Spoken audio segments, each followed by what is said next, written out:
I'll be the chair for our first webinar of our second semester, which will be presented by Dr. Paul Michael from the University of the Free State, and his topic is titled Coloniality of Youth and Academic Freedom in what Thiong'o Decolonial Fought.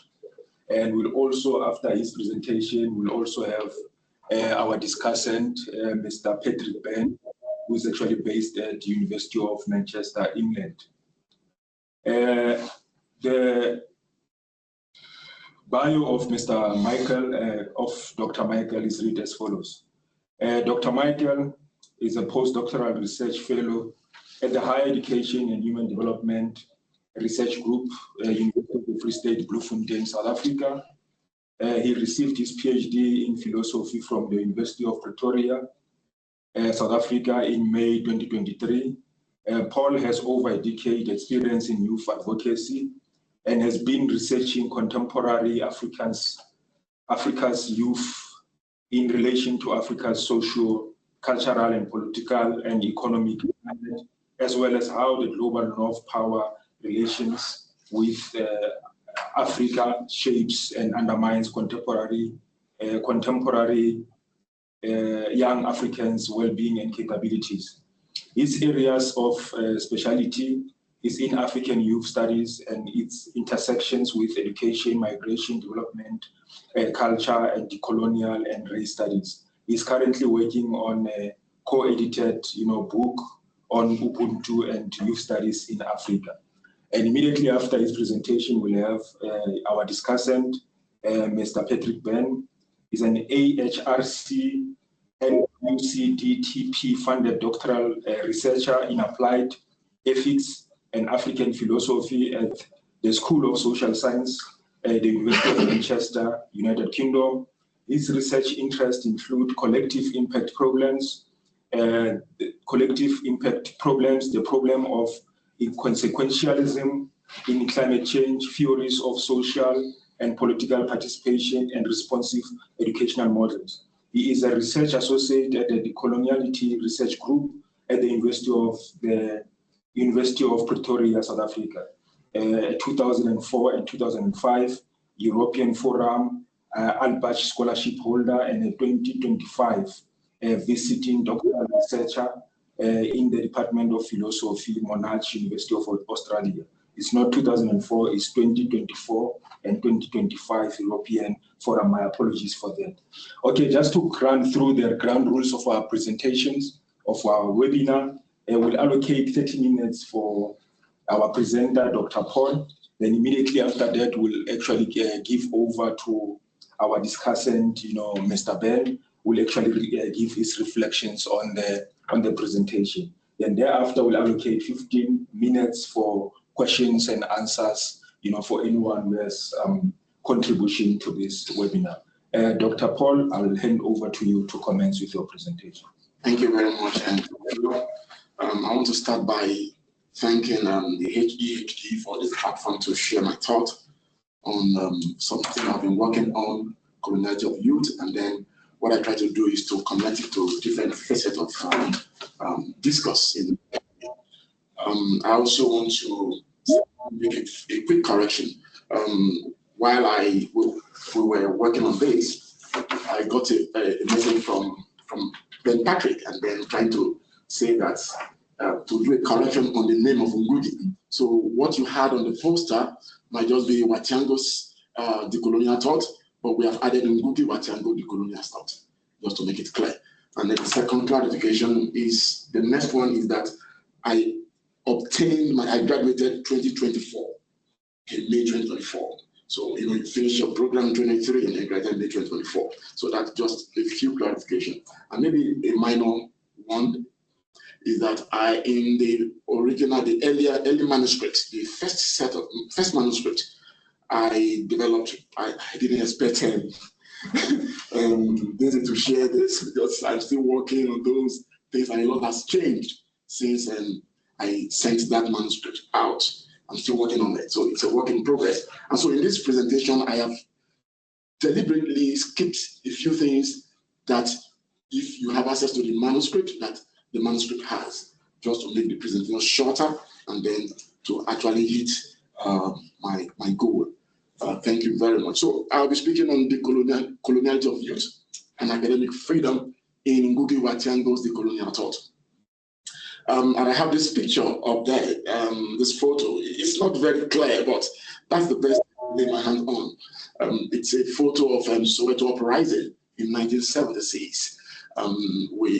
It's a global phenomenon that young people took to the street, probably for weeks or so, to protest certain things. Among the things they protested was the fact that African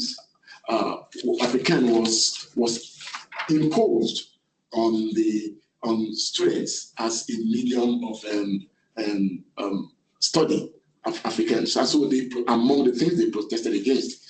And so, and I felt I should use that picture because it's kind of convey what I have in mind. So my objective or my aim for this discussion is to deploy the concept of coloniality of youth and then to use it to in higher education to discuss issues of student academic freedom. By that, I am addressing how students are taught and what they are taught. Okay, that's what I'll be addressing. And then I'll be, of course, leveraging Thiong'o's claim that an adequate education ought to not to fracture a people's cultural identity, rather it ought to be conveyed through the culture of the people being educated, and by so doing integrate such a people into their culture. And then, of course, the third thing is to now make an argument that since the existing higher education in Africa fractures student cultural identity, it constitutes coloniality, it constitutes academic freedom constraint that amounts to coloniality of youth. So that is my aim for this. And then my outline, of course, I will do a brief introduction, review Thiong'o. I also will talk about students in academic freedom discourse. Oh, I think I'm going to leave this out, the second one out.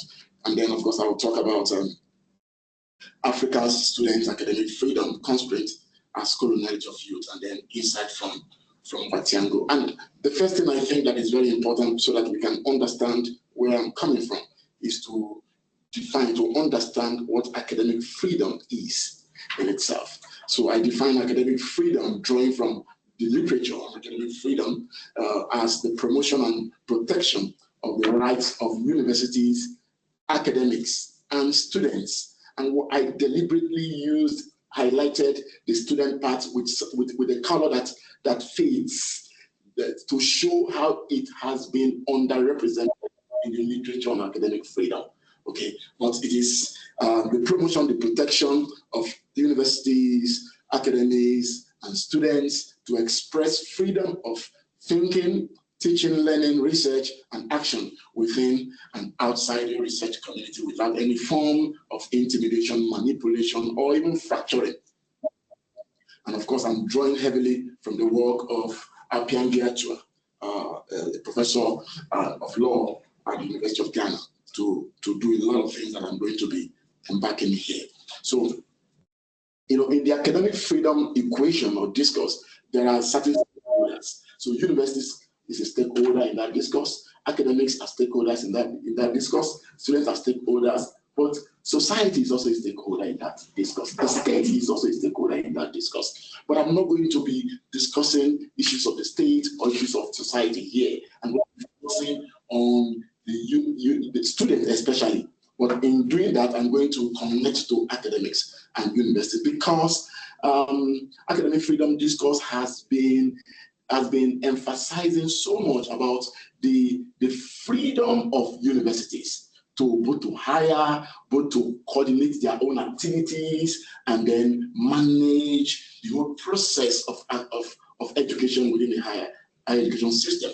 So the call for the protection of the university against stakeholders like states, okay, is high because universities are right bearers in the academic freedom discourse, or states are duty bearers in the academic freedom discourse. So I'm also going to be focusing on academics because after the universities, the academics are also the ones that are often being projected as those people whose rights to expressive academic freedom should be protected.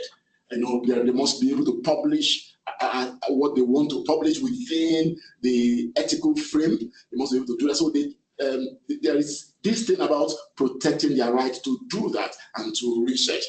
Students are there, but much of the time, the protection of their freedom, academic freedom, is often underemphasized or underrepresented. Now, even when it is being emphasized, sometimes it is even politicized. And I need to say that. For instance, the issues of, say, fees must fall, roads must fall in South African context,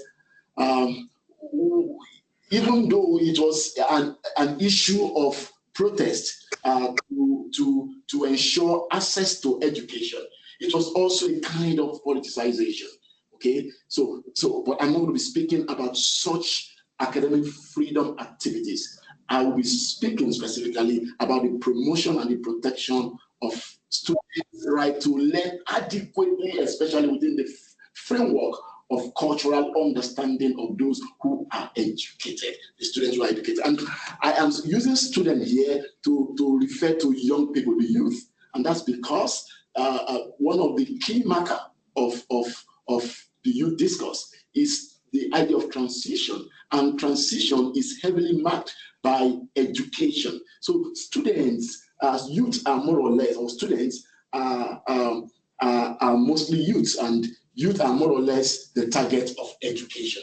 Okay, so I'm going to be, that does not mean that there are no people who are not young people within the age of, say, 15 to 35 or so, who are not in education in Africa. Of course, there are people who are even up to 40 in education. But for that, the reason that education is mostly targeted towards young people to move from childhood to adulthood, to transit from independence to dependence. And that's why I'll be talking about education and youth in this context. Are also important for me to highlight so that we can understand where I'm going to highlight the three. So there are three pillars, not big, but three pillars of academic freedom. Academic freedom is aimed to pursue, to enhance truth-seeking. It aims to enhance development of critical minds, and it also aims at enhancing problem-solving capacities. Okay, and let's take, for instance, the development of critical mind. What kind of mind does education, higher education, actually aims to develop in terms of critical mind?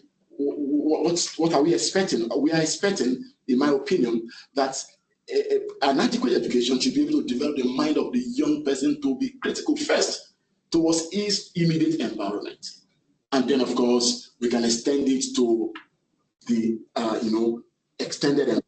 But first, it must be towards one's immediate environment, because the value of any education is first to solve one's immediate problem, and then you move on from there.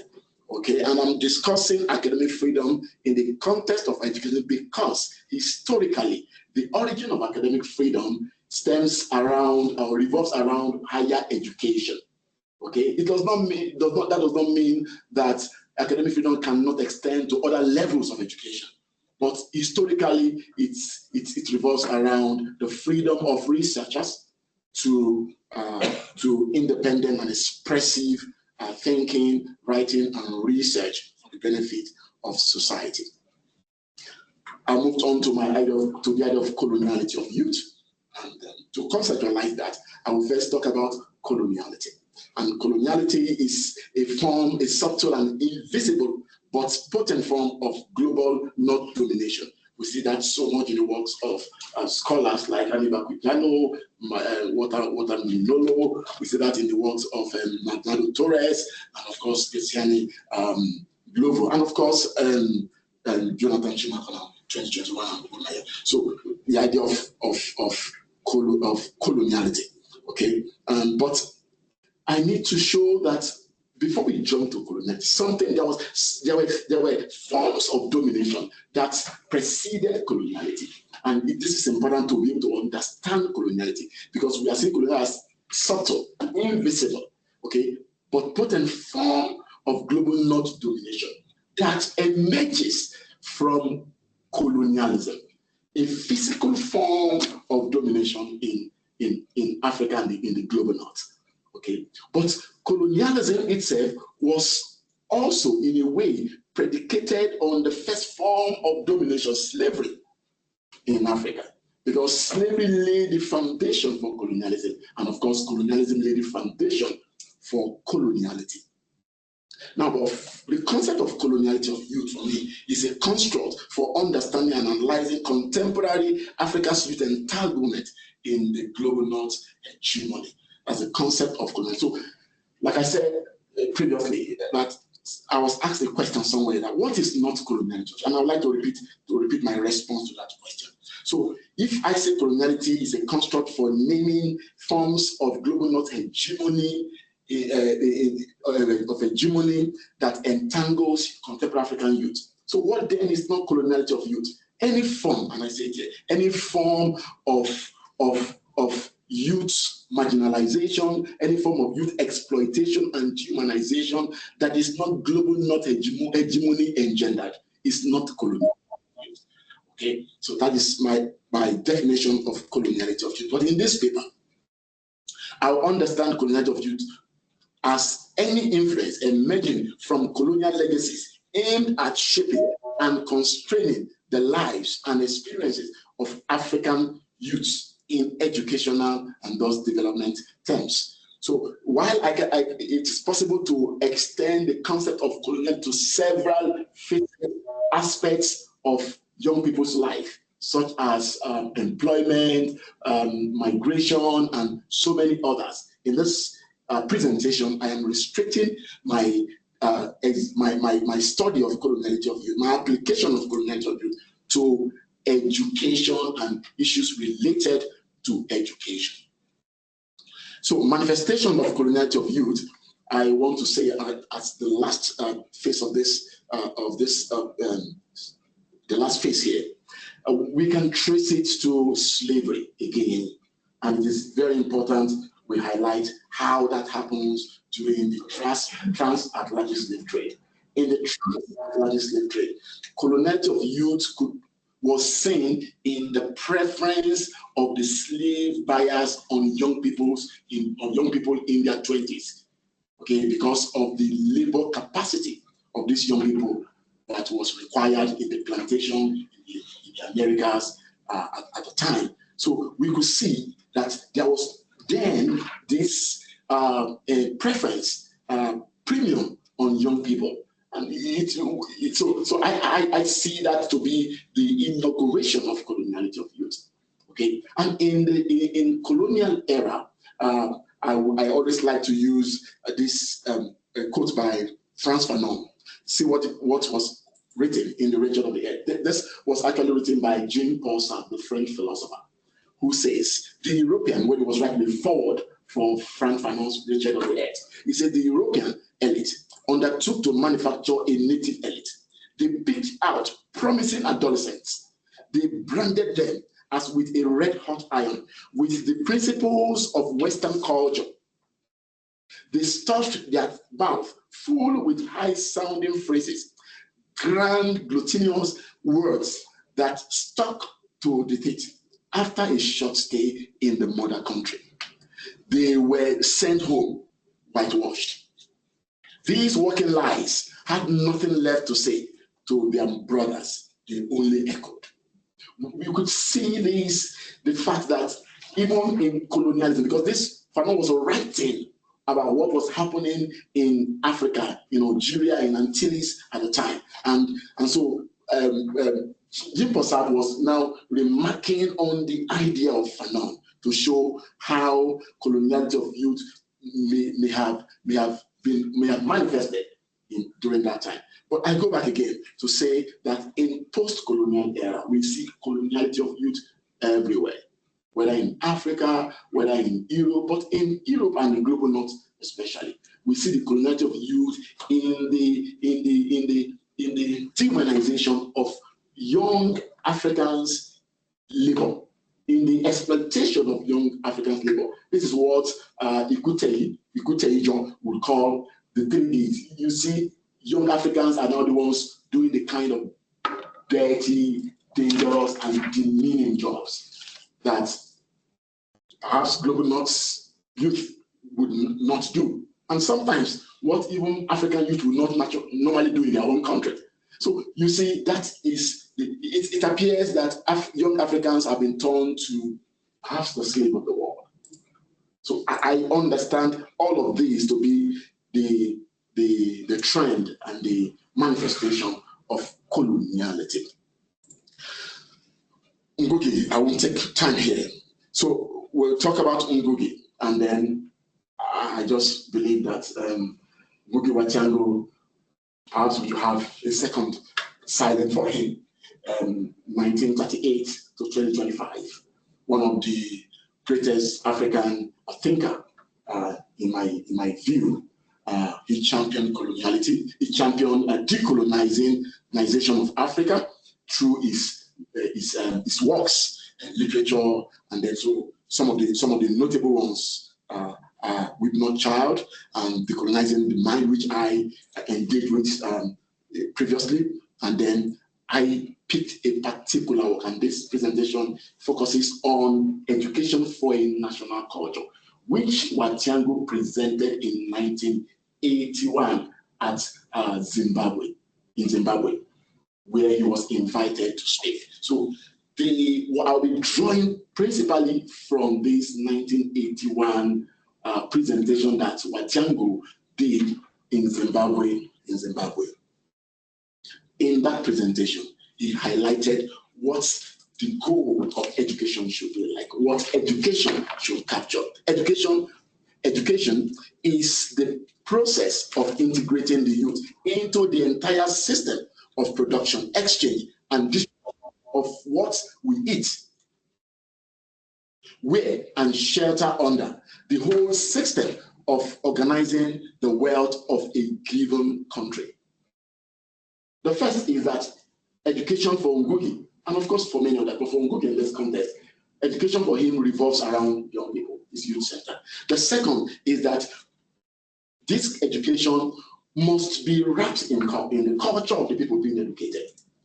It must be wrapped and it must be conveyed by the culture, because culture revolves around everything we consistently do, how we think, how we feel about the existence, and understanding understand a particular culture. Hence, our capacity to address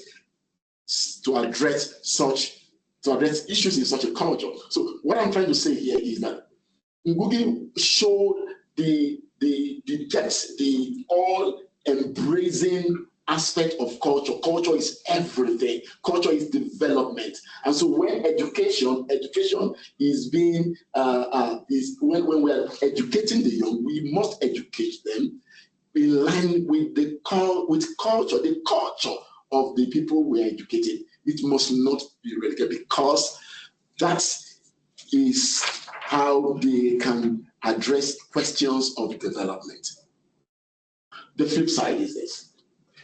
What if we educate people, we do not educate people or the youth or students within the framework of their culture? Ngugi thinks that any education which does not take into consideration the culture or cultural knowledge of the people being educated is wrong. It's a wrong, distorted, and fractured education. Such education does not promote and protect students' right to an adequate learning and research. Because an adequate learning and research entails a focus on the culture of the people being educated. And when there is a shortfall in that objective, then such education is not just wrong, it is distorted, it is fractured. And since higher education in Africa is largely not structured according to the cultural knowledge of the African people, it therefore distorts, fractures, and thus constitute academic freedom constraint. Now, here's where I conclude. Reading Ngugi, especially in his 1981 presentation in Zimbabwe, my reading is that Ngugi was making a proposal for the development of Africa. That proposal is one predicated on student academic freedom, understood as an education that is conveyed by the culture of the people that is being educated and that integrate the people into their culture, which is about the whole system of their existence.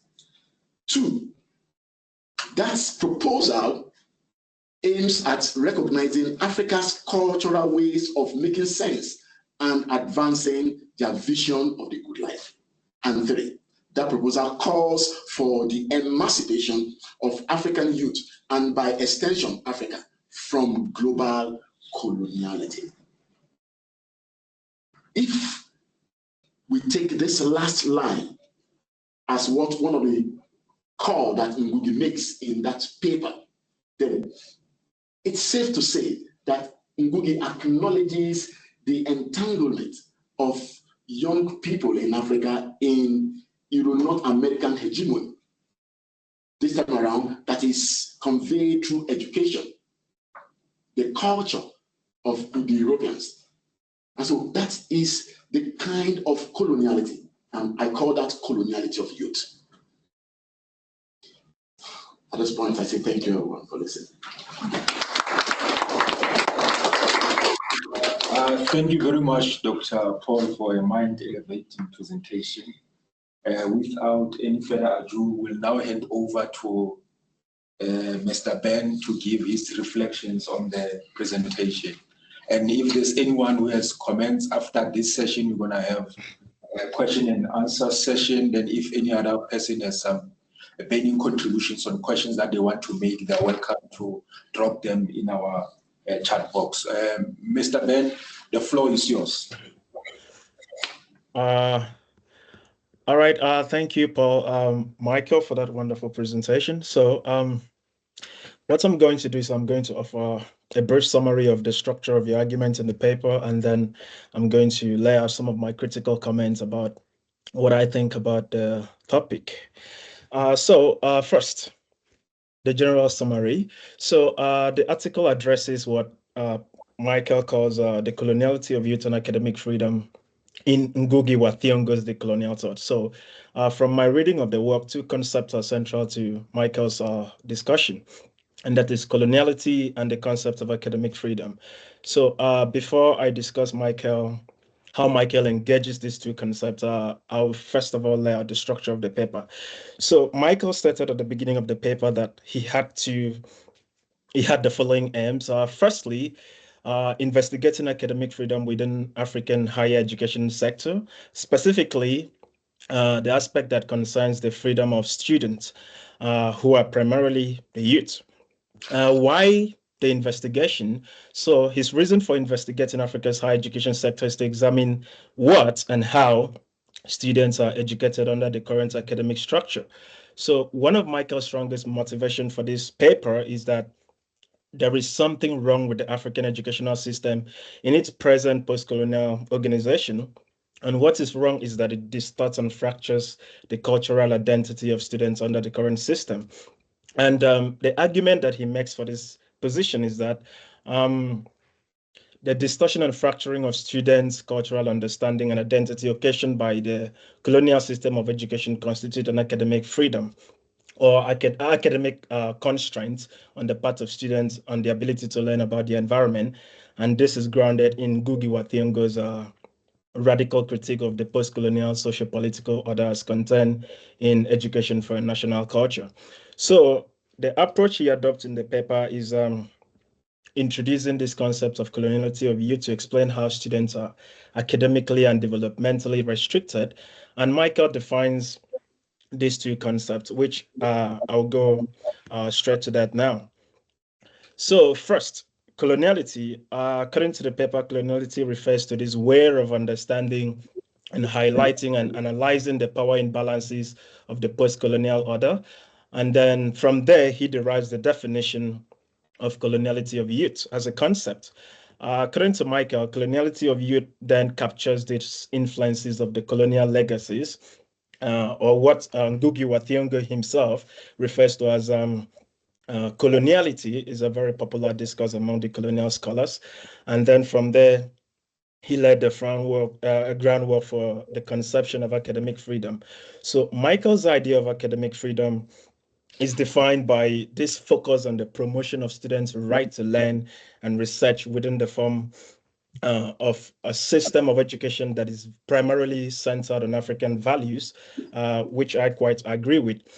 But what is the problem with the current system of learning, which necessitates this introduction of academic freedom? So the problem with the system, as articulated by Michael in the paper, is that based on Ngugi's analysis of the post-colonial order, this system distorts students' cultural identity, and this also impedes Africa's developmental vision. So for this reason, it leads to a form of unfreedom through its imposition of constraints on the part of students and the ability to learn from the African perspective.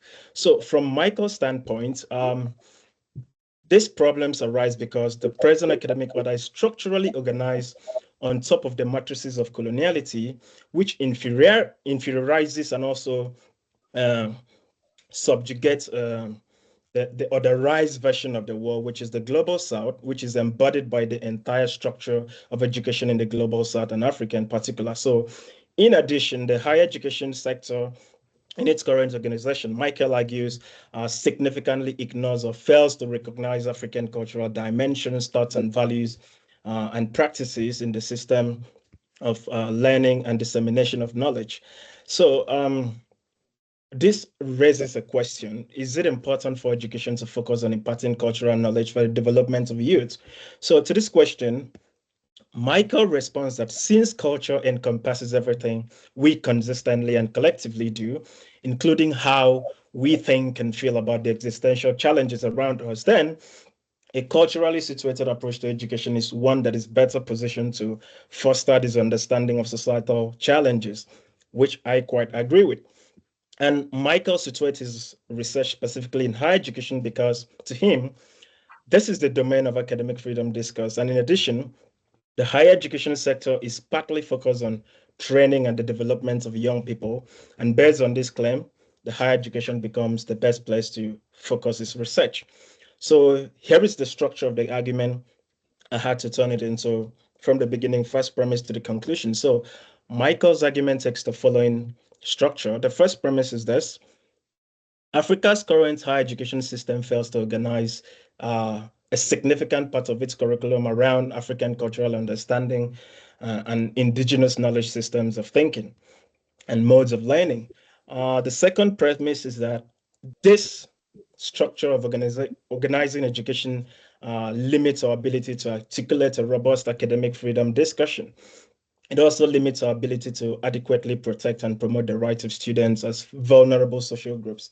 And based on this, Michael claims that the third premise: African higher education students have a right to both be educated and integrated into African cultural values. And because of these three premises, Michael comes to the conclusion that higher education in its current organization constrains rather than promotes students' academic freedom. This conclusion is grounded again in Ngugi's philosophy. So that's the summary of the whole structure of the paper and the presentation. But here are some of my critical comments. I'll start with the strong points and then some of the things I think could have been better improved in the presentation. So first, I think this is a timely discussion of important topics such as coloniality and academic freedom, considering the shameless and runaway hypocrisies and double standards that has been unfolding in the past few years, not just in the academic sector, but also geopolitically.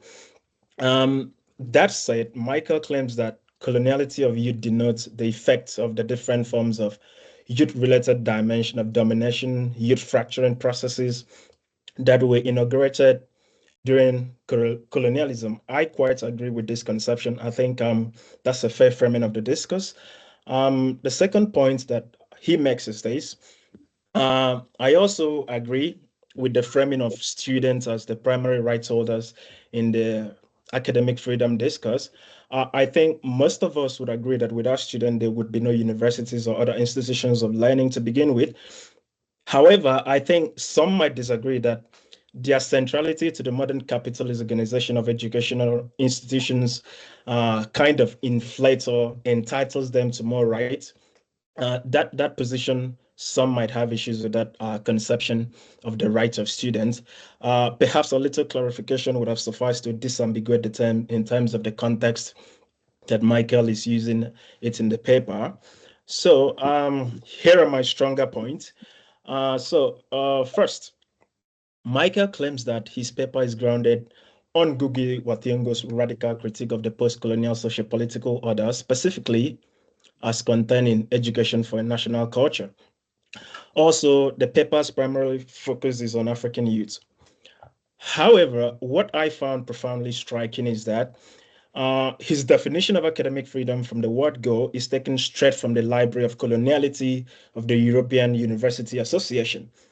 So if you are talking about decoloniality, I don't think that was a good place to even start the discussion, because if we are talking about decoloniality, if we are talking about academic freedom, whose academic freedom are we talking about if we are taking the definition or the conceptual framework straight from the European University Library?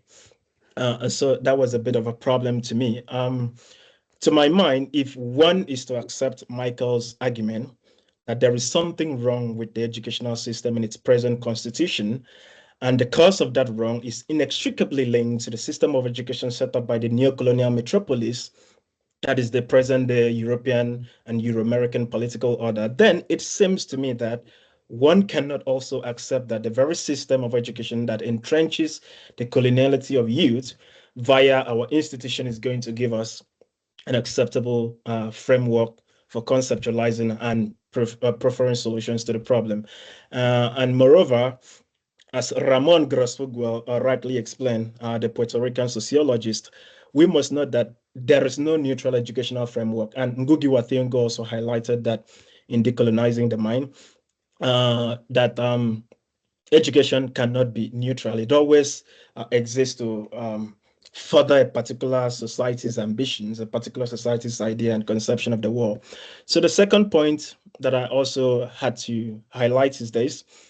Michael claims or situates his research specifically in the higher education discourse because to him, this domain is central to academic freedom. In addition, the higher education sector is partly focused on transmitting knowledge and development of students. And based on this claim, the higher education sector is primarily concerned with student training and becomes relevant in the discourse of academic freedom and also coloniality of youth. However, while I agree with Michael's view that the higher education sector is important, I would like to draw his ascension to a famous quote attributed to the Russian revolutionary leader Vladimir Lenin. Lenin is credited with having famously said that, quote, "Give me the child for the first 8 years and I will give you a Bolshevik," end of quote. The import of this quote is that the formative years of childhood are perhaps the most important years in a person's training and development. So often, what is lost in childhood is never again in adulthood. So this point has also been corroborated by decolonial scholars like Sabelo Ndlovu-Gatsheni, who rightly argues, and I'm going to quote that because it's very important, quote, "African children and youth begin a journey of alienation from the African context the very moment they step foot into the school, church, and university door. To begin the painful part of learning, to hate their progenitors as demons, they begin to be taught that all the knowledge they possessed before coming to school was nothing but folk knowledge, barbarism, superstition, and must be quickly done away with. So they begin to be told that speaking the mother tongue is a sign of being primitive," end of quote. So I am inclined to pitch my tents with Vladimir Lenin and Ndlovu-Gatsheni that is an accurate framing, that the primary is as important as any other sector. Perhaps linking the two sections would have been important. So I think providing a justification why decoloniality should center on higher education, or at least demonstrating how the focus on this sector or this stage of education is particularly very important, because it's going to trickle down to the primary or nursery level, would have strengthened the overall arguments of the paper, and also your locus of enunciation, as Ramon Grosfugwa will put it. The third point, according to Michael, his reading of Ngugi arms him with the framework for his critique of the colonial order of coloniality, or post-colonial order of coloniality. So central to his investigation is resolving the crucial question of what should students be taught, and secondly, how should students be taught in African higher education institutions. So to the question of what students should be taught, Michael proposes that students should be taught to demonstrate themselves, or should be taught to understand the world they live in, and that involves within using African conceptual frameworks and all that, to learn about their social identity and their environment. And then to the question of how students should be taught, Michael proposes that they should be taught through their cultural lens. So the question of what student, the question of what specifically, to me, has to do with content, what students should be taught, that is content. And the question of how has to do with method or approach. However, in the paper, although Michael acknowledges that these are distinct questions, his proposal of simply going back to culture does not offer a clear pathway for how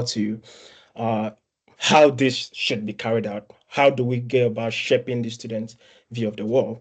So, for example, whether this entails restoring the use of indigenous African languages in teaching, learning, and research in the universities and beyond, which was what Ngugi himself proposed in his Decolonizing the Mind literature. So the last thing I'll say before I think I'll yield the mic for discussion is about the structure of the paper. I think the paper would have benefited from a robust conceptualization of coloniality as distinct from other cognate terms like colonialism, decolonization, and decoloniality, before an articulation of the concept of coloniality of youth. That wasn't very robust. So a layperson picking the work and reading would need some sort of framing that introduces them into the discussion, how this discussion moves, because these concepts are interrelated. There are different layers to introducing this concept so that somebody who is new to the field can easily understand where the author is going to.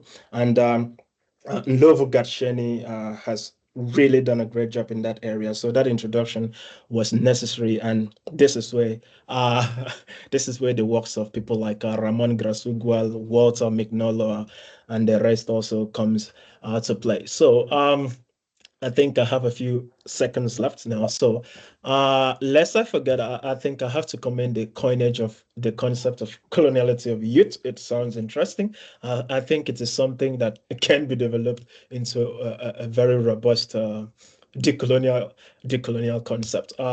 Thank you. That's all for now. No, thank you very much, Ben, for a wonderful discussion. And I saw a lot of people were showing a lot of love and clapping hands for your discussion. And I think I'll be doing an injustice if I don't give Dr. Michael an opportunity to respond.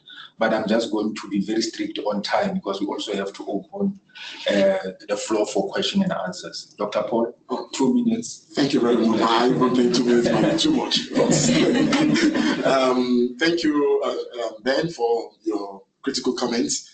I want to say again that this work, I'm not even sure that it has gone through the first draft yet completely. It's something I'm still thinking about. But with your comments and then with some questions that will come, I hope to develop it better. If you observe, those of you who have that manuscript, I don't know whether I should even call it manuscript. Some of you have that stuff with you. You will see that the presentation looks a little bit different from it. Okay, the way I know how to put it, because I've been working on this and been thinking on the issue. Only one question, only one response.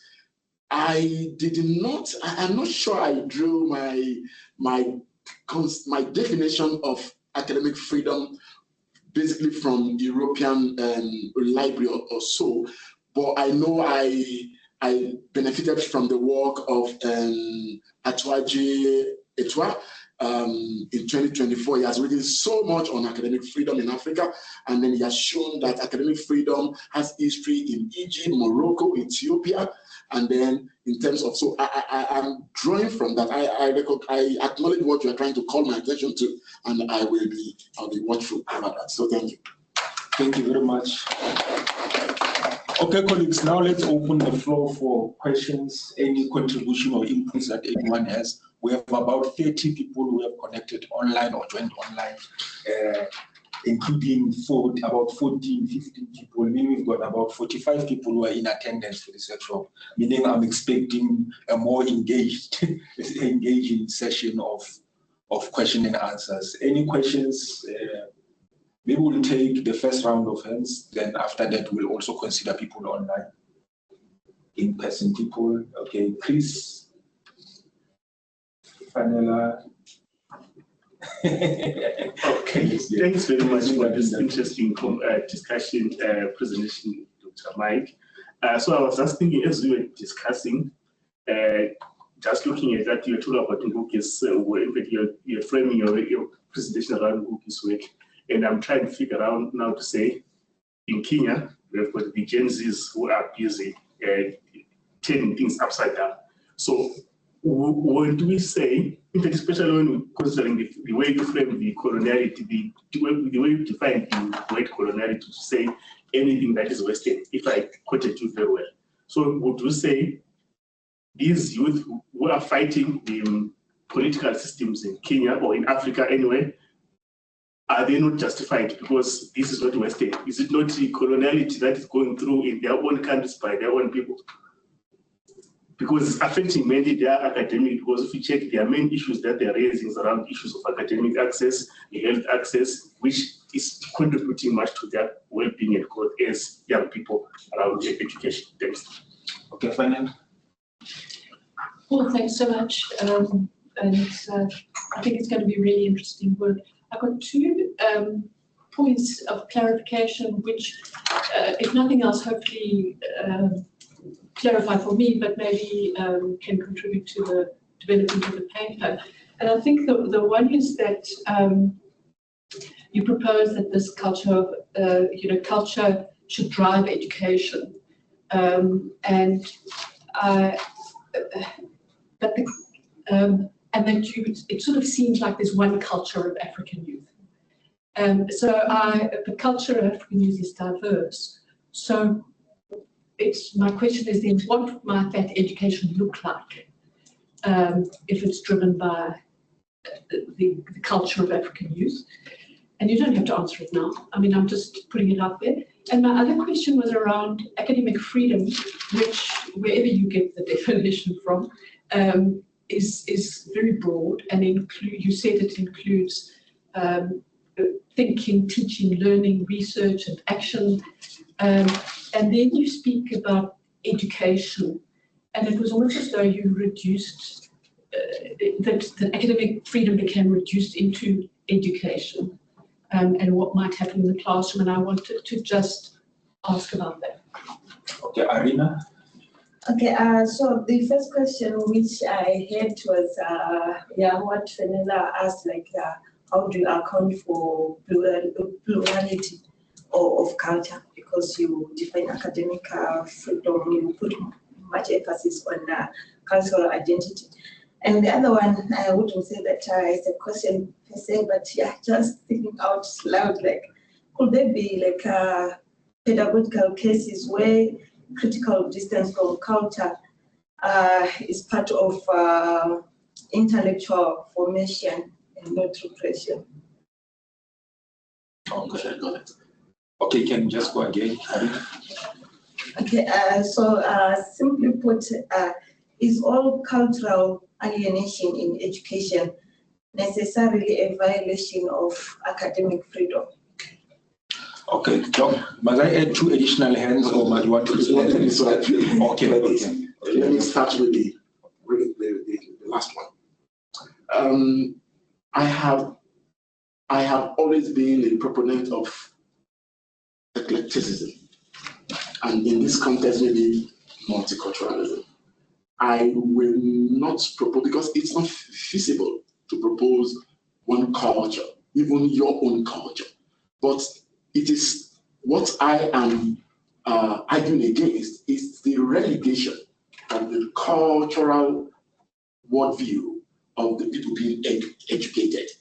Because as I argue, the educational, high educational structure as it is, does that well, relegates the cultural worldview of the people being educated and imposes an alien worldview as the standard.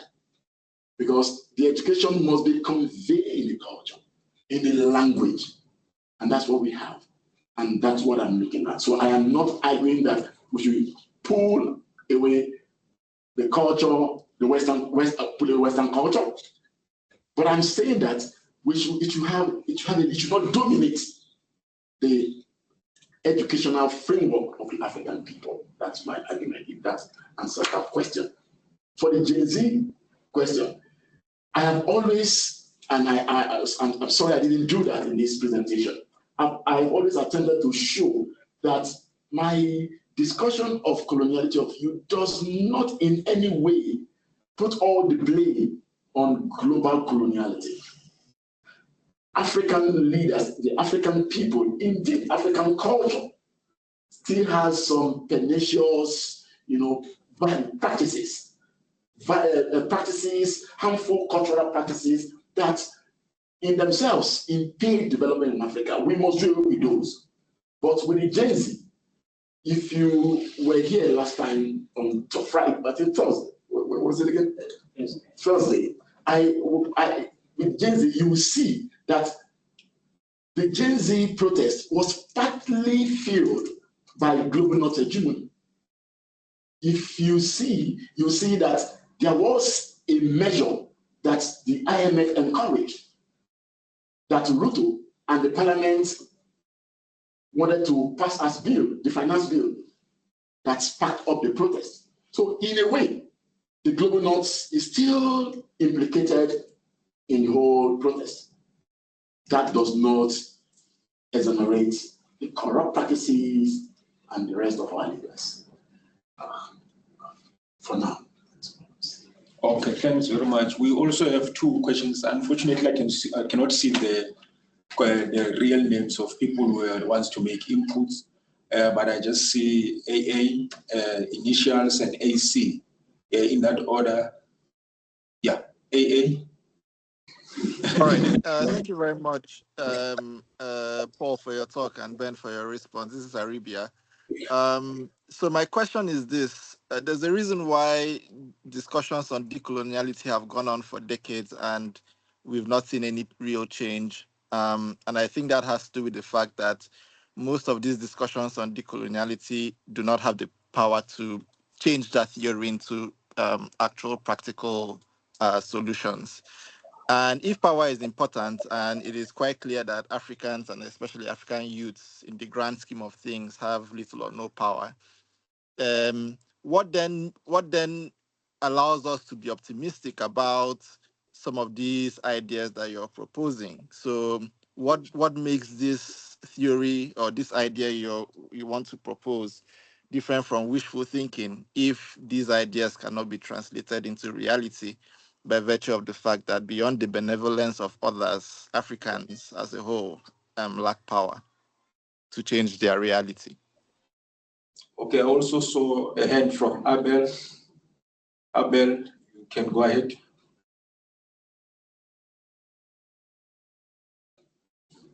Okay, thank you very much, Paul Michael, for your interesting lecture. And thank you, Ben, for your response to it. My name is Amara Esther Chimakunam. So, Paul, why I agree with you that colonialism and the adoption of colonial education, without critical questioning, actually was detrimental or is still detrimental to education in Africa. This evil has been well documented by scholars like Gata Godwin when he wrote in 1933, The Miseducation of the Negro. We have that of polio, The Pedagogy of the Oppressed. And even recently, Chimaknam wrote on the decolonization, Africanization, and transformation, why we need that African contribution to cultural history and civilization, and a host others. My question now is this. You mentioned cultural knowledge during your presentation, and I want to know, should we abandon colonial education in Africa in favor of cultural knowledge? Another thing is that I noticed you did not interrogate cultural knowledge, and it's the implication of this is that it makes it seems like everything about cultural knowledge is good in itself. So my question here is, do you think that there are some negative aspects of this African cultural knowledge? And lastly, how can you sway your idea of coloniality of the youth within the call for Africanization of education in Africa? Thank you. I didn't get the last one. So what's your argument of coloniality within the sort of paradigm of Africanization? Do you want to take another hand? If you want. Okay. I also have Moses. Moses, you can go ahead. Okay. Good evening, everyone. I'm Moses Omoyele. Thank you, Dr. Paul, for this beautiful section. So, in the course of your arguments, I just want to say one or two things, which is, first and first, if we truly are working or proposing for a decolonization of African thought, especially in the education system, right? I feel it should start from our language. Why? The language in the educational system in itself is already colonized, right?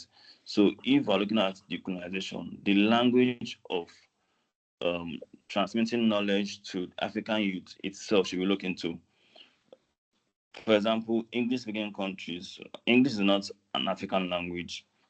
UK still uphold a British accent because they know that that is their own form of colonization. Then let's talk about France also, the art of French, right? So Africa in itself, each country have their own major language that is being spoken in most areas of the country. I will talk about Nigeria because I'm from Nigeria. For example, there's Yoruba, there's Igbo, there's Hausa. These are three major languages in Nigeria, right? So if we should embrace decolonization, we should start from teaching our youth in the universities with Yoruba language, right? Then if it's in an Hausa area where the university is located, the same thing for the Igbos. Now that is one. Then secondly, I wanted to ask a question. If we should embrace African culture, like you said, in order to achieve academic freedom. Now, we should also look at the fact that some of these African cultures are also embedded in religion or are intertwined with religion. Take, for example, Usman Danfojo's religion, right, which also bettered the Fulani's culture in Nigeria. So, Usman Danfojo has his own system of religion, or have the Caribbean and all of that. So now, how do we see that these toxic aspects in some of these cultures, that's just the one that we feel are best for our youth and what is being transmitted? If we say we should filter some, are we not going to be segregating some of these cultures, rather separating some of these cultures and not embracing all in its wholesomeness in Africa at large?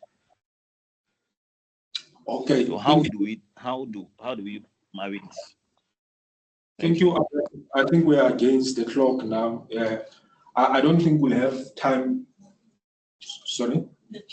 No, I'll go to the chairs. I don't think we're going to have time for Dr. Paul to respond, but like he indicated that his paper is still work in progress. I think he'll incorporate some of the inputs that were made here to strengthen his paper for publications. And some of the comments that we received, we also received a comment from Edward. Good to see you, Edward. Interesting presentation, Michael.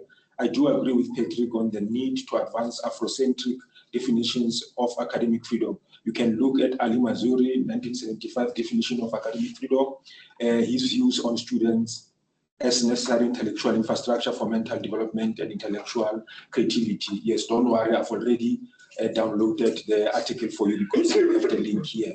Okay, colleagues, I think this will be the end of our webinar of the first semester. We're looking forward to having more exciting webinars like this one. We also want to take this opportunity and thank everyone who have participated, particularly our discussant, who actually provided, good inputs and wonderful inputs to Dr. Michael, and everyone who also made a contribution and everyone who participated. And also I want to thank people who also managed to attend in person. We also received good comments from Professor Melanie Walker, but they were in relation to our beautiful boardroom. Okay, colleagues, I think this will be the end of our session, as I indicated. Please join other webinars that we're going to have in the following weeks. So thank you very much for your participation. Thank you. Bye-bye. Thank you.